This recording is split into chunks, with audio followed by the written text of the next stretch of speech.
Here's how to set up the WeldPak 180i MP for TIG welding.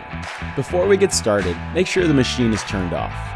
First, you will need a Lincoln Electric TIG torch and 100% argon shielding gas.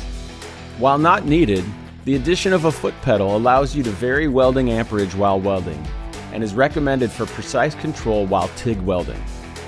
Insert the TIG torch cable connector into the brass gun connection on the front of the WeldPak 180i. Tighten the thumb screw.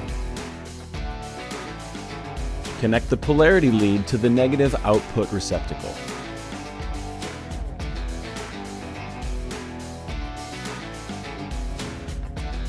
Follow the quick start guide for TIG setup.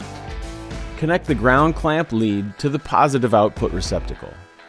Install the regulator onto the 100% argon shielding gas cylinder. For information on how to properly and safely install a regulator, view the How to Connect a Regulator video produced by Lincoln Electric Retail. If you decide to use a TIG foot pedal, you will need a Lincoln Electric TIG foot pedal model number K4361-1. Install the foot pedal lead into the 8-pin connector. The 180i makes TIG welding simple. The 180i's specialized software has automatic process detection to turn on gas flow and output.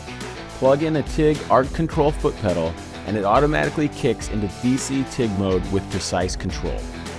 Select the correct filler rod for the project. Here is a simple chart to help you. Now, open the side panel door and use the procedure guide to determine the power settings based on the filler rod and thickness of the metal you are welding on. Turn on the welder. Adjust the amperage control to the recommended setting. Now, you're ready to weld. But before you strike an arc, make sure you're following all safety protocols, including wearing a helmet, safety glasses, welding gloves, and welding apparel. For more information, view the proper personal protection equipment video produced by Lincoln Electric Retail.